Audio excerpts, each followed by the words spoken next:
É hora da entrevista do dia com Denise Campos de Toledo. E vamos falar agora sobre a evolução da pandemia, a necessidade de um novo cronograma de vacinação e outras doenças que estão circulando por aí. Eu converso com Rosana Richman, que é infectologista do Instituto Emílio Ribas. Doutora Rosana, boa noite.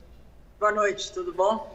Doutora Rosana, vamos começar falando dessa mudança leve que nós tivemos na curva de casos e também de mortes por Covid, não é? Nós vimos aí durante um bom período essa trajetória de queda e há umas 2 semanas houve uma certa alteração, a média diária de mortes voltou a ultrapassar os 100 casos. Eu queria saber se a senhora vê aí algum risco de nós termos uma curva ascendente novamente, talvez não com a mesma proporção, mas é uma mudança que chama atenção?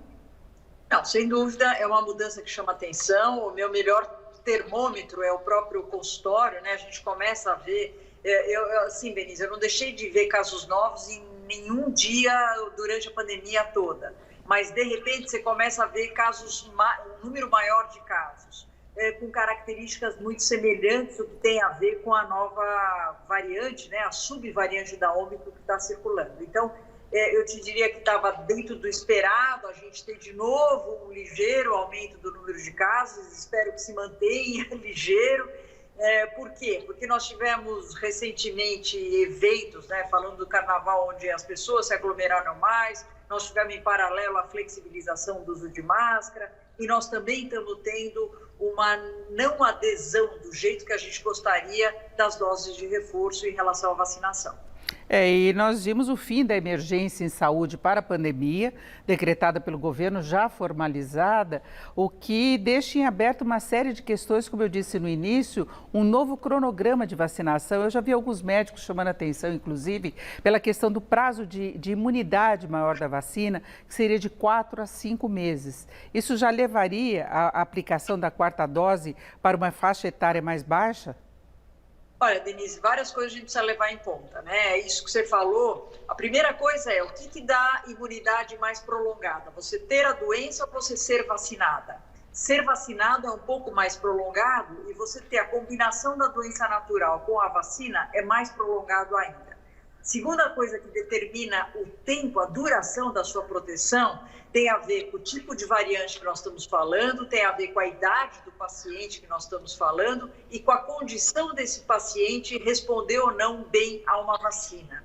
Então, até agora, os estudos têm mostrado que as pessoas acima de 60 anos necessariamente precisam do reforço, seja a 4ª dose, mas um reforço após cerca aí entre 4 e 6 meses da última dose. Isso é muito importante. Os mais jovens, Denise, os estudos estão mostrando que a duração de proteção, ela mais ou menos nesse período que você falou de 4 a 6, e se você começar a ter epidemiologia de volta do número de casos nessa população com um tempo maior da vacinação, é para se pensar sim numa 3ª dose. Estou falando especialmente na faixa dos adolescentes, que até este momento eles estão só com 2 doses. As outras faixas etárias já estariam com a 3ª dose feita.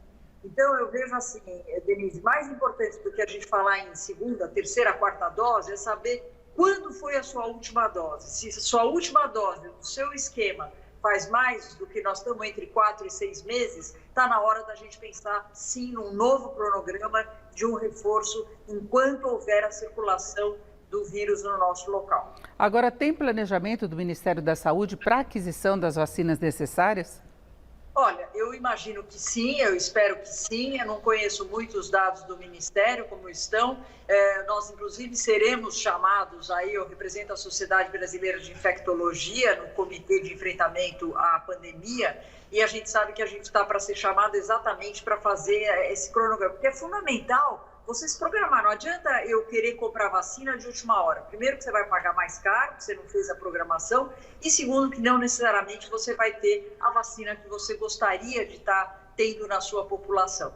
Então, é fundamental que tenha um planejamento do governo e já, óbvio, vendo compra de vacina. Nós temos uma vantagem no Brasil de ter pelo menos 2 fabricantes de vacina, né? A AstraZeneca, que tem a ver com a Biomanguinhos, e o Instituto Butantan. Com o final da situação aí de emergência em saúde, a Anvisa vai ter que dar também o seu parecer em relação à Coronavac, porque a Coronavac das vacinas, que estão em uso no Brasil, é a única que não tem aprovação para uso definitivo. A aprovação da Coronavac é para uso emergencial. Então, toda essa situação precisa ser avaliada para fazer uma programação da gente poder contar com doses para a nossa população quando for necessário. Mas eu acho que mais do que isso, Denise, reforçar a importância de quem já tem direito à vacina e não está indo. E esta população é a que mais me preocupa, porque essa população já está provado que ela precisa daquele número de doses, daquele esquema básico que está sendo oferecido para ela. Muita gente não tomou sequer a segunda dose, não dá para entender porque tomou a primeira e depois não toma a segunda. Agora, nós estávamos falando do aumento do número de casos. O autoteste não pode levar uma subnotificação nesse processo? Pode. O autoteste, ele pode levar, assim, não é nem só o do autoteste, as pessoas estão deixando de se preocupar, porque como o quadro clínico é um quadro clínico muito mais leve, na maioria dos casos, claro que nós vamos ter casos graves também, em especial nas pessoas mais vulneráveis, mas a maioria dos casos são casos mais leves, as pessoas até deixam de testar ou fazem o autoteste, às vezes, num período muito inicial, e aquele autoteste vem ou negativo, ou fracamente positivo. Então, eu acho que a baixa da procura em termos de diagnóstico, sem dúvida, vai fazer diferença. E é um momento, Denise, que a gente não pode diminuir o nosso diagnóstico. Por quê? Porque tem outros vírus respiratórios circulando. Se você acha que está com Covid, mas, por exemplo, o vírus da gripe, eu tenho como tratar para o vírus da gripe. Então, seria muito importante que sim, que as pessoas mantivessem a testagem, mantivessem fazendo o diagnóstico, inclusive para nós podermos oferecer o melhor em termos de tratamento. Então, eu acho que o que nós estamos vendo de caso de Covid neste momento, com essa variante da Ômicron BA2, que é a variante que está circulando, o número é muito maior do que está sendo de fato notificado, porque nós estamos tendo subnotificação e subinvestigação dos casos em termos de etiologia.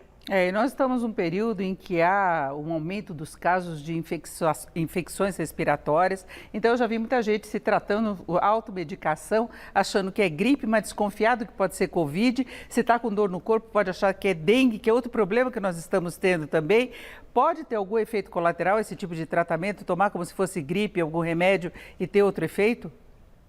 Eu acho que o mais grave disso é você deixar de tratar a gripe como você poderia tratar. Se é alguém que tem uma asma, é um tabagista, alguma coisa que já tem um fator de risco para poder ter uma doença mais grave e você não fizer o tratamento adequado, você perde essa oportunidade de fazer com que aquela gripe ela tenha um curso, vamos dizer, mais regular, sem complicações.